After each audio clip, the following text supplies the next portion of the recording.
Welcome to Outside Sales Talk, where we meet with industry experts to learn the strategies and tactics that make them successful. I'm your host, Steve Benson, and I've helped thousands of salespeople all over the world crush their quota. Today, I'll help you crush yours. Welcome back to the Outside Sales Talk. Today, I've got Jason Bay with me, and we're going to be discussing crafting a predictable sales pipeline. Jason, welcome to the show. Thanks for having me on, Steve. Looking forward to it, man. Outstanding. So Jason is the co-founder of Blissful Prospecting, a company that helps B2B sales reps, SMBs, and nonprofits create sustainable revenue growth. He's worked with hundreds of sales reps and personally closed millions of dollars of revenue during his career. Jason, let's jump into it.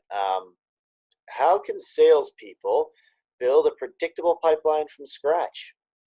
So one of the things that is really important, and just with the reps and sales teams that I've worked with that I've noticed, is segmentation of the types of clients you work with is the first thing that you need to do. And it might sound like a very obvious thing, but just a lot of the people I see don't do this for some reason. So what this means is, let's say you're selling traditional advertising, you work with, let's say, banks, you want to work with big grocery stores that are local, and you work with car dealerships. The first thing that you need to really do is sort of segment those out, at least by industry, so that when you go to write messaging and reach out to them, whether that's dropping in and doing the door-to-door thing, sending them emails, doing cold calls, etc., you really need to think about what are the different types of companies that I want to reach out to and those ideal client profiles. And what that's going to help you do is create personas, so the roles that you're reaching out to. And then once you do that, you can customize the messaging, because a chief marketing officer at a bank obviously is going to have very different challenges and speak in a different language than a chief marketing officer of Whole Foods or a chief marketing officer at an auto dealership. So that's where I would suggest starting, is looking at all the types of clients you work with and segmenting them into ideal client profiles and really focusing on the personas and the types of people that you're working with and interacting with. And is it that persona focus that helps salespeople connect with their customers and prospects to grow their business, or are there other tricks that you'd like to talk about as well? Yeah, I mean, we could take this in a lot of directions here, but what I see missing primarily is, in order to really connect with someone when you're prospecting, you have to be able to empathize with them, right? One of the challenges we have as salespeople is oftentimes we're selling to people and we've never done their job before. So if you just focus on the organization and the ideal client profile and you say, I want to work with this industry, car dealerships, people aren't really going to resonate to things about their company as much as they are things about themselves. So with that persona, the thing that you really want to think about, and if you don't know these answers, I would suggest interviewing your customers. This is the most effective way that I found, and to ask them questions about their job. What are your responsibilities on a daily basis? Like, what are your goals? What are you trying to accomplish with your marketing? If we're using someone selling traditional advertising as an example, what challenges do you have that keep you from doing that? Are there any fears that you have around your job? Like, what is really keeping you from accomplishing what you want? And when you ask those questions, people are going to give you all kinds of crazy answers that you actually didn't think about.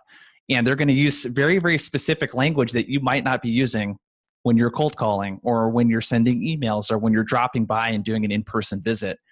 So that's to me, it's not like a trick necessarily. It's doing the hard work of actually talking to these people, and then not making the assumption, that you know everything that you need to know about the prospect. That's going to give you all the language that you need to use in an email, over the phone, like I said, if you're cold calling or dropping in person. And how can salespeople define their ideal client and then use that to catch their attention? Yeah. So what I would suggest doing is looking at your last maybe quarter, or depending on your deal size and how many clients you work with, you might have a deal size where you only close a couple clients a quarter. So you might look at the entire last 12 months. And what I would look at, and use a tool like LinkedIn Sales Navigator, Apollo is a free one, and your company might have other data platforms that you're using. And you can plug those in and start looking for patterns. So you're going to find patterns in the industry. You're going to find patterns in the employee count. I'm going to use the example again. If you're selling traditional advertising, you're going to find patterns in the size of the marketing departments, and you're going to find all kinds of patterns there. So your ideal client profile at the minimum needs to have the industry employee counts, the department size, et cetera. And in terms of clever ways to get their attention, I always lead with challenges. So if I can lead with a challenge in the words that they might use to describe that challenge, like that's the thing I'm going to open with. And I'm not going to pitch my product or service right away. I'm going to try to relate with them on a challenge first. So what that might sound like, for example, like we work with nonprofits. So nonprofits have challenges with their corporate development. So they want to find better partners that can support their mission. So I'm going to lead with that challenge. Hey, one of the things that chief revenue officers at nonprofits have been telling us is that they have a lot of challenges working with really tight resources in their corporate development department. And they don't have the time to do the prospecting that they'd like in order to hit their fundraising goals. I wasn't sure if that's a challenge that you're having right now, but if it is, we'll be able to help. Can I send over a case study from a client we recently worked with? Like that's sort of how this sounds. And the challenge is what the person is going to connect with you on. They're not going to connect with these outrageous, we can 10x your whatever, right? We're seeing way too much of that on LinkedIn. Like this incremental improvement is really what is realistic for most people and what most companies and people are looking for when they get solicited. So as a salesperson, how can you engage with your customers to learn from them what would make your product or service better? That's a really interesting question. And this is actually how we started Blissful Prospecting. Like we used outbound, right? To just start conversations with people that I thought would be interested in help with their prospecting, whether that be through training or doing it for them. And one of the things that we can do as sales reps is we can kind of provide that market research or that product research, and do all kinds of stuff. So I think that there's an opportunity to talk with people and say, hey, we've never worked with a client in this industry, but I think based on other things that we've done here, that companies of this size in this industry and this role is probably going to be a good person to reach out to. Let's see if I can find a dozen or a couple of dozen of those people in my territory and start talking to them about their goals, fears, and challenges and see if our product sticks with them or not. And people will tell you that what I love about doing a sales call is that you can ask those questions and people will be pretty honest with you about whether or not they see a vibe in your product because they won't want to talk to you again if they're not interested. Yeah, it's interesting, man. It's how I've always regarded this as one of our company's early competitive advantages. Because I started the company and my background's all sales. I was always getting on the phone with the people that I believed were going to be the users of the product once we got it built, and talking to them about what their biggest problems were. Yep. Answers to those questions helped me lead the engineers on what they should build. And you're because you kind of start out, you think you know what problem you're solving, but to actually decide what exactly it's doing, how exactly it's doing it, what exactly it looks like, what's the exact experience, you really have to be pretty close to your customers to answer those questions correctly, or you can go way down the line and realize you were 6 degrees to the left on what you were building, and so after you've traveled 10 miles, you're actually pretty far off of where you should have gone. Yeah. Have you heard of the jobs to be done framework? No, what's that? So Jason Fried over at Basecamp, he kind of popularized it. He didn't come up with it, but they use it at Basecamp, and that's where I heard about it. But it's essentially looking at your prospects and saying, hey, these people have not just a job, like I'm a sales manager, not like that, but they have jobs and specific activities and tasks that they do throughout the day to complete their job and fulfill their responsibilities. So the jobs to be done is looking at like what are the different workflows that people have throughout the day in which they intersect with challenges that relate with your product or service.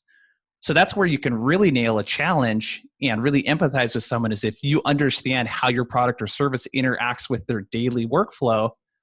You could say something like, hey, nonprofit, CROs are, what I hear them say a lot is when they go to build a list at the beginning of the quarter of accounts they want to go after, they struggle with being able to put together a big enough list because they don't have the tools to find it. Like, you can be very, very, very specific. And that's something that not only will be helpful for your product team, obviously, but it also gives you the language in which to sell to people as well. Very cool. Well, on that language, what tricks and tips do you have for salespeople who want to communicate with their prospects to turn those prospects into customers?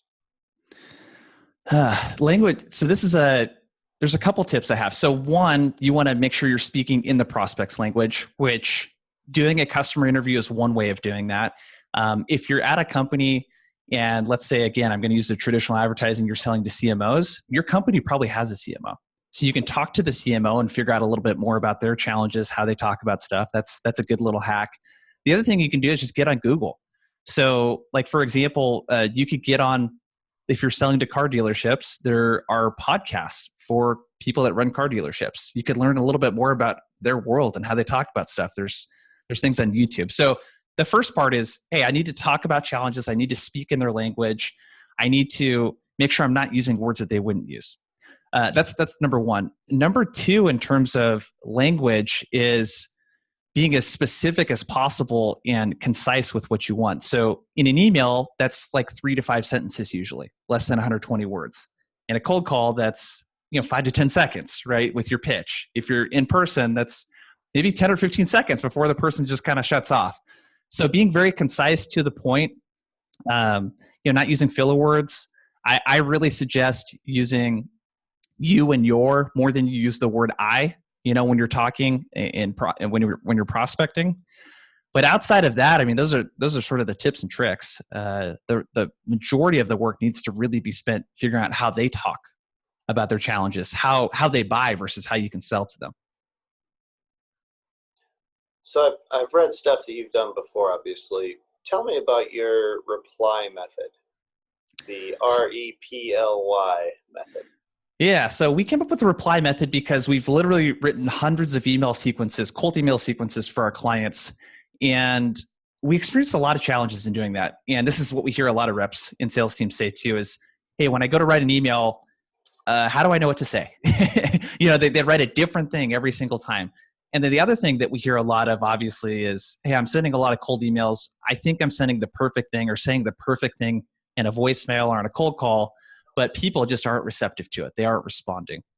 So the reply method is a 5-part framework that you can use when doing this stuff from scratch or when troubleshooting. So it's really going to help if you're sending any sort of cold emails and that sort of thing. So do you want to go through each of these individually? Yeah. Okay. Yeah. Let's do the R, the E, the P, the L, the Y, because the goal here is to teach our listeners kind of some new skills and new ways to look at their sales job. Definitely. So I want to flip this around on you just real quick, Steve. What's the first thing you think when you get a cold email? What's going through your head? Is this relevant or not? Yeah. So the R is for results. And really what prospects are thinking is like, hey, is this relevant? What's in it for me? And really where you need to get them to flip is, this looks interesting. So the results piece is really figuring out, are you sharing a tangible result? So if you're selling advertising, for example, like we need to know what the goal is of the person that we're reaching out to. So if it's a CMO, it might be driving leads, right? Well, we need to mention the specific result that we can help them accomplish. The second part to results is leveraging social proof. So where I see a lot of reps making mistakes is they'll reach out to a company that's not a Fortune 1000 company and they'll say, hey, we've worked with Amazon and Google and all these other cool companies. And that doesn't really help you much with social proof if you're reaching out to a grocery store like Whole Foods. They don't really care as much that you've worked with a tech company like Amazon or some. Well, actually, that's a bad example because Amazon owns Whole Foods now. So that might actually be really relevant, huh?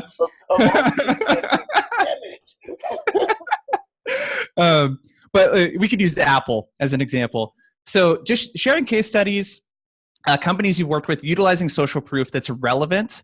Another trick that you can use if you're doing more territory-based sales where maybe you're selling in a city or a state or the West Coast is you might pick companies that are in the same state or city and share those. Hey, we worked with local companies here. So what that's going to do is it's going to help what you're doing feel a little bit more familiar. I always say results are the universal language in business. Everyone understands a result that's tied to their role. And you really need to talk to your prospect. If you don't know what results are important to them, you need to ask them and start with your existing clients. So the second piece, we've been talking about this a lot, is empathy. The way that you connect the result is through empathy. And the thing that people are thinking when they get a cold email from someone they don't know is like they're looking for reasons not to respond, right? And usually what they're thinking is that you're not one of us, right? This is not one of my people. So you really need to get the prospect to flip to, hey, this guy or gal is like, they're speaking my language. Let me continue reading this. So you really need to mention frustrations and challenges related to your product or service and use your value prop in a way that connects through that challenge. I gave you several examples earlier. And the second piece to this is making sure you don't sound like a robot. So writing emails is very, very tough. It's not an easy thing to do. But one of the biggest things that you can do when getting started is just talk about it out loud. So like if we were writing emails, Steve, together, like I would be talking out loud, like, okay, so what do we know about the prospect? Based on what they shared in these interviews, it sounds like these are the top 3 challenges. And I would just openly talk about what those challenges are and be able to have a conversation around it first. And then I can get that into my talk track if I'm cold calling or by emails if I'm cold emailing. So write how you speak. You don't need to use proper grammar. Write how you speak. Be as conversational as possible. Piece number 3 is, and I'm going to ask you again, Steve, do you ever respond to cold emails if they don't personalize it? Yeah, I don't really care. And I'll get things that are screwed up, like it'll be sent to, our VP of sales or our VP of marketing or something. It'll end up in my email box. And I'll reply if it's, it's about the message and what they're doing. Email. Yeah, it's got to be. Something can hit my desk and I can still engage even if it's not personalized. But obviously, it sounds a lot better if it is. And I'm going to assume it's a little more tailored. It's a little more a better fit for me if someone actually took the time to like tailor it and write something and customize it to me, or they understand our industry a little bit, or our company size, or something that makes me think, oh, these guys think I'm a good fit because of XYZ. So I should actually probably take a second and listen to them because they went out of their way to try to figure out that this is relevant to me. So there's a decent chance it is. Yeah. Dude, that is the nicest response I've ever heard to that question. I think you're nicer than most. Well, I'm the same way as you, actually. Like I've written so many cold emails in my life that, and I used to have. I used to have to write these things by hand, right? Not like with a pen, but like with my early jobs out of school, email was pretty new, and was this before the copy and paste function? This was well, I didn't know about Control-C, Control-V. But I would have my cold email and I would copy the person's email out of a spreadsheet or what it was. I would pay, or no, it was out of our like old homegrown CRM. I would copy their email, copy their first name, copy it, paste in, and then send the email. And then I'd do that 500 times in a day. Yeah. I kind of wish it was like that still, just because it would make it so much harder for people to spam and send out these like mass blast emails. Yeah. But bottom line, so the P is for personalization. The bottom line is that doing some personalization is usually better than doing none. So if nothing else, I can at least show you, and this is really what you want the prospect to see, is that this person, like you said something very interesting there, where if I can see that they took the effort to try to make me see that there's a fit here, like I'm much more willing to give that person a shot. So you're showing the person that you didn't. I care less if they've researched me and more that they're like, oh, because Badger Maps is a sales enablement tool in the SaaS space, like that connects with CRMs. I thought that this was a good fit for you because this, and this. You already have my attention, right? Because they could misspell my name. Like throw a PH in there or something, but if they know the company cold, then and like why this is a fit. Now that's what really is going to hook me. Yeah. So personalization can come in the form of finding something personal to you, which that works a lot with people. I'm not a huge fan of, hey, we went to the same school, like all that other stuff. Yeah. But it sounds like, what is really important for you is personalization for your company, right? And making sure that, hey, someone has taken the time to think about how their product or service could fit with my company and why I would benefit with that. Mm-hmm. So bottom line, you need to show the person you did your homework. The sweet spot, SalesLoft is a sales engagement tool. They studied millions of emails. They found the sweet spot is about 20% of the email should be customized for every prospect. Typically, that's the first 2 sentences. Mm-hmm. Yeah, because you got to catch the attention up front. Yeah. So another quick thing there, the reason why those first 2 sentences are important too is that most people don't realize that the deciding factor for someone opening an email, which if you have a crappy open rate, it could be as low as 15, 20%, but it could be as good as 70, 80%. That's where a lot of our clients are at. And it's because we not only take the time to have a good subject heading, but the first 2 sentences appear in the preview text in the email too. And people don't really think about that. Yeah. So if that's personalized and it doesn't sound super salesy, people are more likely to open it. Yeah. So L is for laser focus. So that's the next part. There's just a couple quick rules here. Like you don't want to make someone feel exhausted right when they open the email and just not read it because it's so freaking long. So a couple of rules of thumb here. What we have found is that the email should be less than 120 words or 3 to 5 sentences. It should have a very clear call to action. So the prospect shouldn't have to think about what to do next. You kind of need to lead them down a path. So if you want them to look at a case study, say, hey, check out this case study from this company. Or, hey, one thing we've been testing a lot and having some success with is asking if we can send something over to them before linking to it. It's an extra step, but there's something about the psychology of saying yes to something small, and you get a conversation started that way too. Mm-hmm. So that's something that you could try.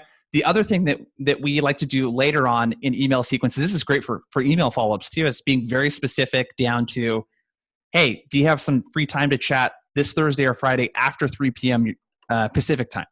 Being very, very specific about the ask. And then with the subject line, there's a couple other quick tips. Keep it between 3 and 6 words. So keep it short and sweet. We've had a lot of success with 1-word subject lines too. So if you can find a way to squeeze 1 word in there, like if I'm reaching out to a company and selling prospecting, it might just be prospecting ? So just test some different things. People don't really see a lot of 1-word subject lines, so they might be likely to open it. The second piece to that too is we've seen between a 20 and 30% increase in open rates if you include the person's first name in the subject line. So we actually, we often include their first name in the subject line. Yeah. And then also as the first line of the email. So it's, John, comma, whatever we say, and then as a subject, then as the actual body, it's John, comma, whatever we say for the body. So having their name in there, we've found, and we A/B test all this stuff with stats, we found both of those things are really helpful. Yeah, and it's super easy to do. You can bring someone's first name into the subject line through a merge tag. It's not like you have to write it every time. Oh, yeah. It's not like it's when I started my career.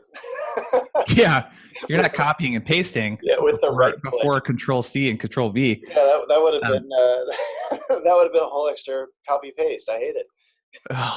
We're going to talk about productivity later. I think that's one of my things actually, because people still do that. But oh no, it's crazy. So well, okay, so there's a question for you. Tell me, for the the individual salesperson out there that's doing this stuff for themselves, what do you think the best strategy is for them, best product or service for them to actually do these types of mail merges, or whether it's for prospecting or keeping in touch with existing prospects and customers, whatever it's for? What do you think is the best service for them to use? So the best tool to use, like for email? Yeah, for mail merges of this nature. Mail merges, yeah. We really like a tool called Mixmax. So it's very affordable also. You're not going to be, you could use Outreach and SalesLoft, but I wouldn't suggest it unless you're actually doing a lot of calling and like multi-channel prospecting, because it's super expensive. I mean, it's going to be $1,200 just to have a seat, and you're going to pay probably another $1,000 a year just to do VoIP and like all that other stuff. And there's just way more there than you need. Mixmax integrates with Gmail. Guessware is a pretty good one if you're using Outlook for whatever reason. Yeah, those are the tools I like. Mixmax in particular is cool because you can embed a lot of cool little widgets in there. So, like for example, instead of sending someone a scheduling link, you could actually embed in the email the times you have open in your schedule, and they can one-click schedule. That's a like cool little thing. But I like Mixmax. That's cool. Yeah, some others that come to mind are Constant Contact. Then there's not Survey Monkey. What's the other monkey one? MailChimp. MailChimp. Yeah. The thing I want to caution though with those two is that they don't send the emails through their mail server. So if you're sending out newsletters, those are great. But for like one-to-one prospecting emails, since they're not sending from your mail server, like it uses an alias, it's much more likely to go to promotions and updates. So you might have like a 20 to 35% open rate, which is great if you have a newsletter.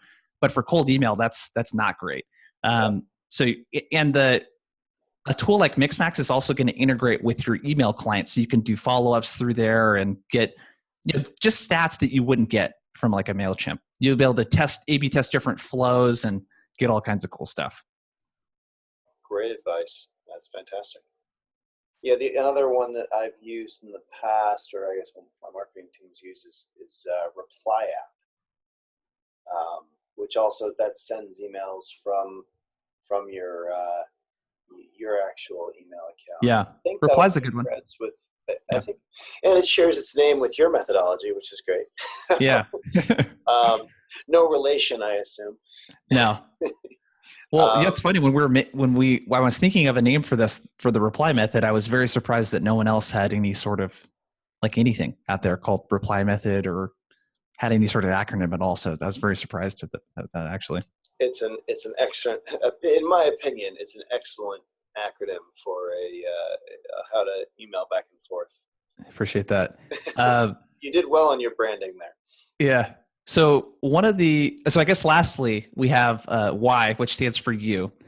So one of the big things, I mentioned this earlier, and this is mistakes that we can make in our sales presentation too, is being so I and we centric. Like we want to say like, I can help you do this. We'd love to hop on the phone and do this. We can help you with this. And most people don't care about your company, your product, or your service, or about you.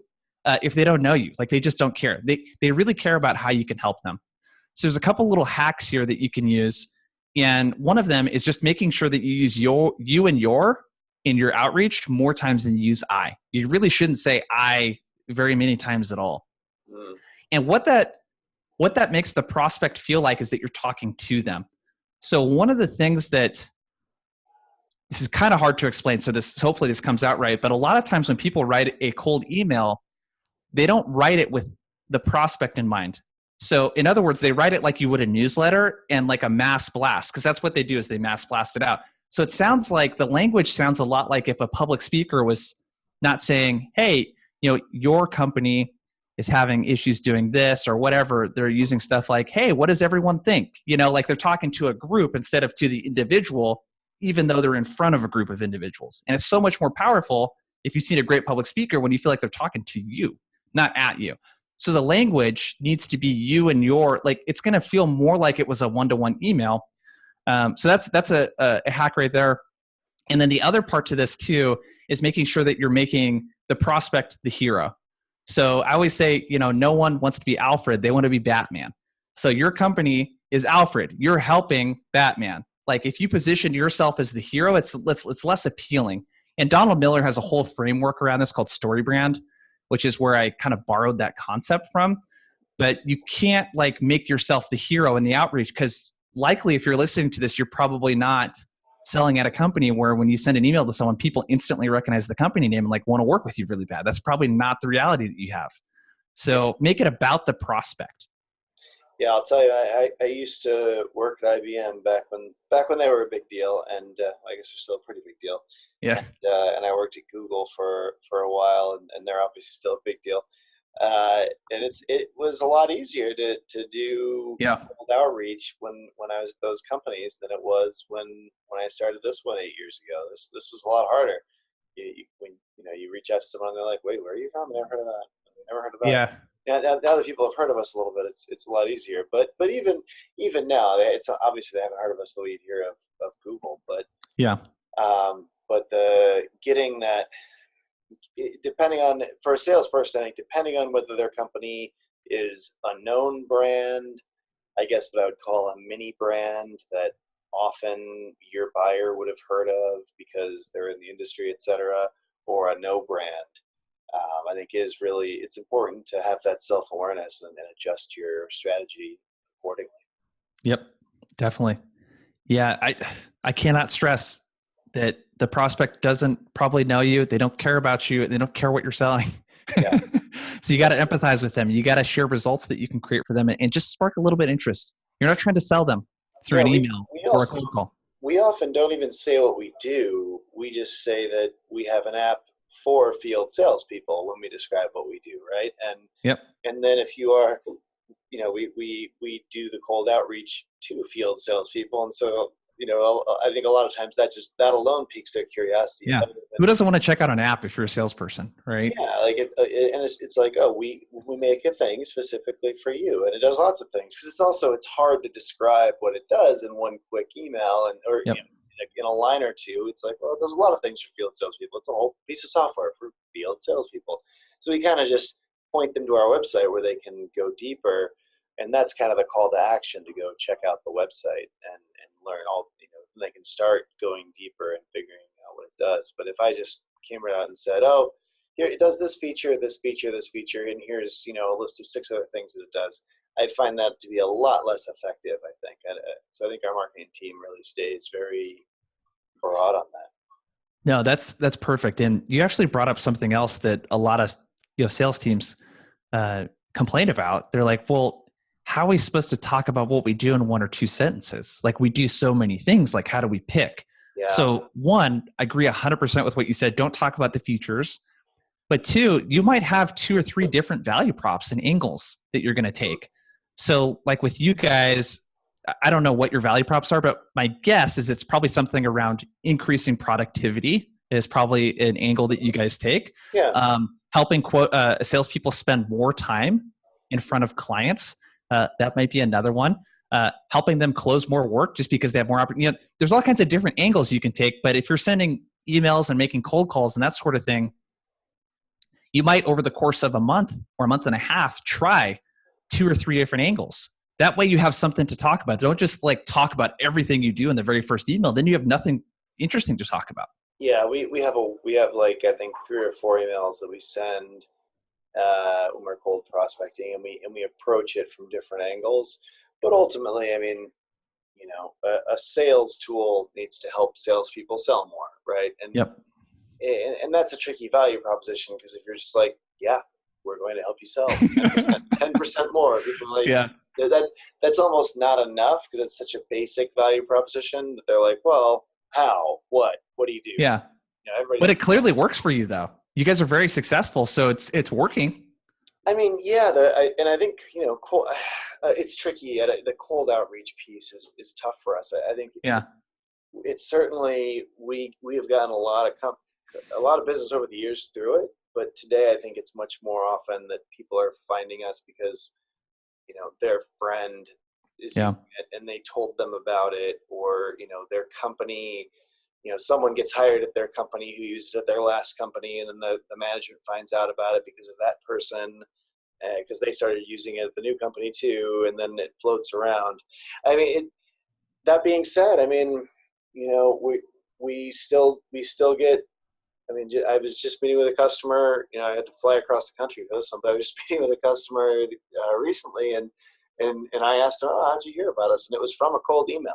And this is, a Fortune 500 company. That's awesome. Someone on our marketing team sent a cold email to the right person on their operations team, and they ignored it. I went and dug into it. They ignored the first one, and the second one they responded to it. And it's a Fortune 500 company. It's a big, it's a big deal. So it's this stuff really does work. It's a matter of it's needles in the haystack, but it really does work. Yeah, there certainly is a volume play to it. So yeah, and it makes it much harder when it's very accessible for people to at the click of a button for a few $100, send thousands of emails, and you and I get those every single day. Yeah, I And mean, most of I them get are a really, I get a comical number of them because so many yeah. startups and companies sell to software companies, Yep. and so Yeah, SaaS is tough. yeah, If you're in SaaS right now, you're getting hit up. I get inundated, but it's at the same time it's like my assistant helps and stuff, but Yeah. it's I do read a lot of them, so it does work.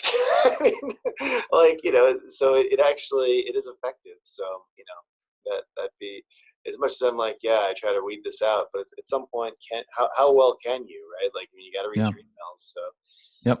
well, what other tools? We talked about some of the ways you can send stuff out. What other tools would you recommend for effective prospecting to field sales folks listening today? So I love Grammarly. So sending emails, writing documents, anything that you're writing in a web browser, and they have a desktop version as well. I catch myself, my grammar is not awesome, and I do make a lot of spelling mistakes, and it catches just about everything, so I don't look unprofessional. Your English sounds fluent to me. Yeah. Mine's I'm still confused about the debatable. you and I and the you and me and the me and you thing. My Uh, wife gives me crap about this, like last night. Pronouns and direct objects. This is a Yeah. personal problem for me. My mother always corrected me, but wrong. So Oh, I'm just a mess on the pronoun direct object thing because she always corrected me very very assiduously, but she actually doesn't understand what a direct object is very well. So it's a bit. well, I had the opposite problem, I guess. No one corrected me. So, I don't know who's better off, but yeah. with the I versus me thing, she and I went to the store. She and me went to the store. Yeah, like I don't know. I have to stop and think about it to not screw it up. So Grammarly.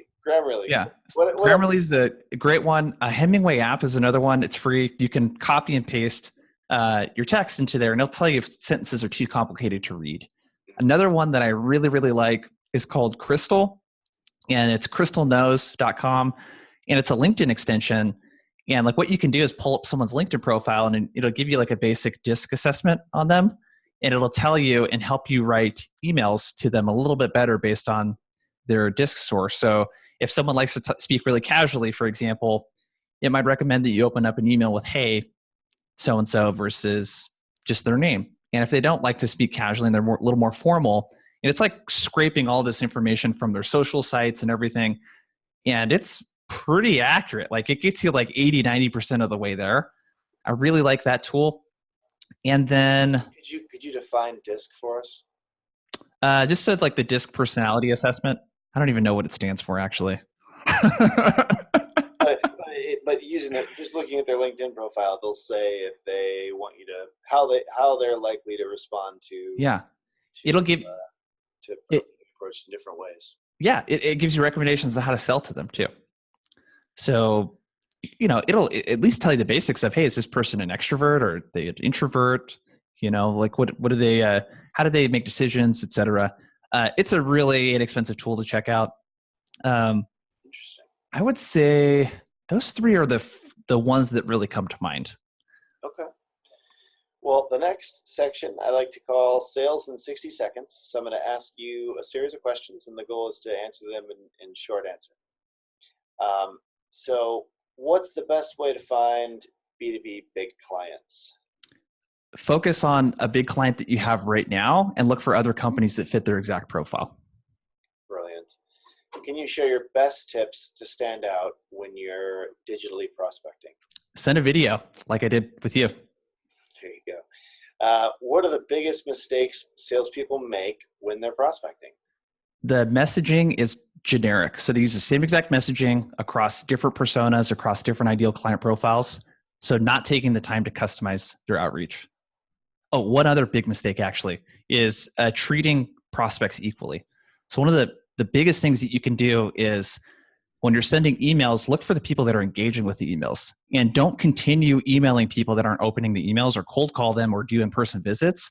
Like if you send 100 emails, 30, 40, 50 people might open them And some of them are going to open them a lot of times. Focus all your extra effort on those ones. And using a tool like Mixmax or Yesware, a bunch of others, you can do that, right? Yep. And you can actually create like automations. So with Mixmax, for example, you can say, hey, I want it to create a task for me to call this person if they open up the email twice. Oh, okay. What's the best productivity advice you can give to salespeople for prospecting? I mean, this is obviously a heavy lifting activity. Yeah, this is, I don't know why salespeople don't do this. Most of them that I talk to, because I always have them open up their calendar. And most salespeople I see use their calendar for appointments. They don't use it to actually block out things in advance. So one of the big things that I recommend is you do as much of your appointments in the afternoon as possible. Gong.io had a really big study on this, and they showed that the show rates were the highest to meetings and least likely to cancel in the afternoons. That doesn't mean if you need to meet with an important client, you don't do it the next morning, obviously, right? But try to really batch the things that you're doing. I try to schedule the things in the morning that I'm least likely to push off if I don't have time for it. So you're prospecting, you're personalizing, your follow-up, like all that stuff. Block and tackle as much as possible and schedule recurring events in your calendar so that you know what your week looks like before you go into it, and don't just use it for the appointments. Great advice. Do you have a favorite book or resource or article or video, etc., on prospecting? Yeah, books are a tough one with prospecting because it changes so quickly. But the Sales Development Playbook by Trish Bertuzzi is a really great one. And then my favorite resource right now, honestly, check out gong.io. Check out their blog. Yeah, they've got some great stuff. Oh God, the content's so awesome. And for those of you that haven't checked it out, it's they have a software that will sync up with your whatever you're using to make outbound calls with and doing discovery calls with, so they can analyze the voice data, and they can find patterns in what people say, how they say it, how long they talk, pauses between how much the prospect talks versus them, and they can correlate this with success rates and sales. So they have really great data, and they're able to prove and disprove like sales guru advice. Like my feeling is that the age of the sales guru is over. If there's anybody that tells you do this because I do it, I think they're completely full of, you know what? I don't know if I'm allowed to cuss on here, so Yeah, it's fine. Okay, they're completely full of shit. Like I want to see stuff that's data. I want to say, hey, I recommend doing this because this is what other successful sales organizations are doing, not because I'm a guru and I'm just telling you what works. Mm-hmm. So Gong, you're going to have a lot of really great insights that are backed by data. Yeah, and Gong is focused on inside salespeople, obviously. You know, because they listen to phone calls with software, but everyone here is in general in field sales, but a lot of people, they, you know, I think do a bit of both. You know, they're outside 3 days a week and they're inside 2 days a week. So, you know, it still could be a cool tool. It's definitely, they've definitely gotten some great traction over at Gong. They're putting out some great marketing materials, especially for inside salespeople. I'd say really worth reading. And if nothing else, read their content. Their tool is great, but if you're not making a lot of cold calls and doing inside sales, I wouldn't recommend signing up for their tool.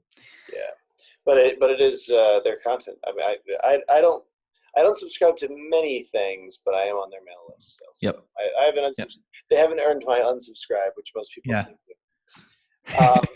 So as a final takeaway, what should the field salespeople listening today do as a first step to get started on prospecting? The first step would be, if you're not able to talk about the challenges in your prospect's language, I would talk to a past client and ask them those questions. You know, what were your biggest challenges prior to, working with us or using our solution, and see how they talk about it. Get that language down and really document this stuff so that you can start speaking in the prospect's language. Yeah.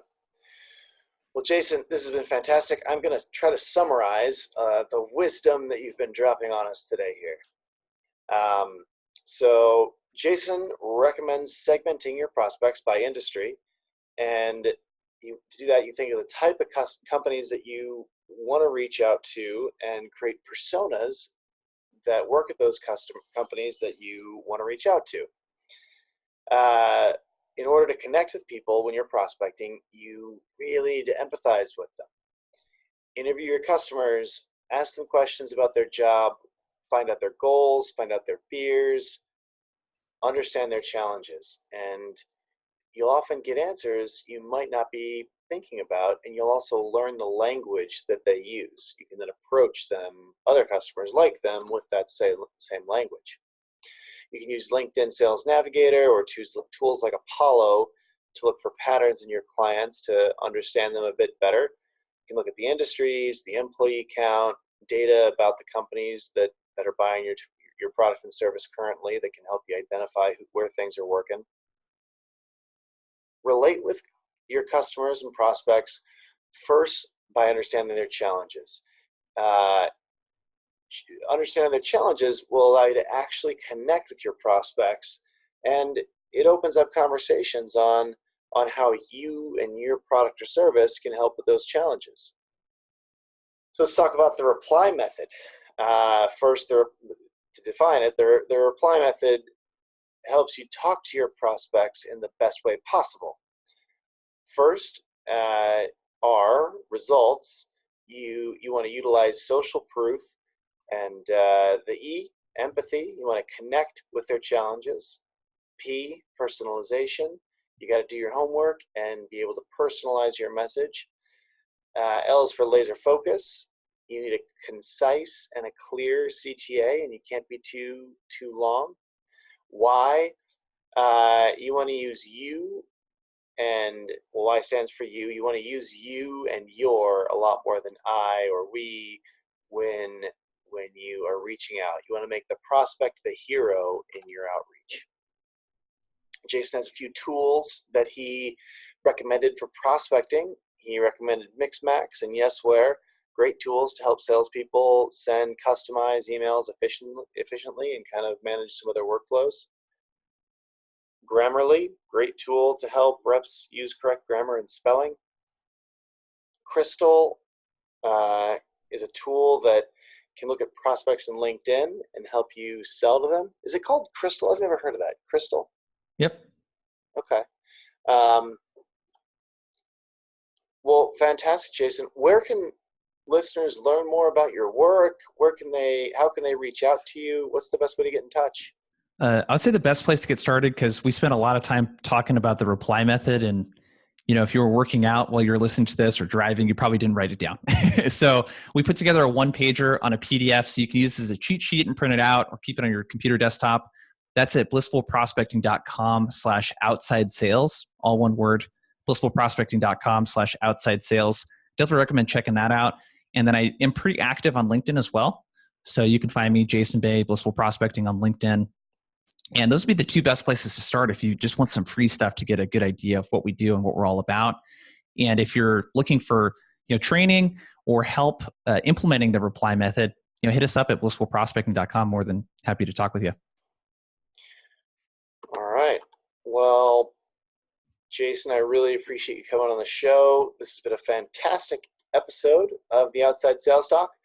If any of our listeners can think of other sales reps that would benefit from learning the skills that Jason has talked about today, share the love and forward this discussion on to them. Take care until next time, everybody.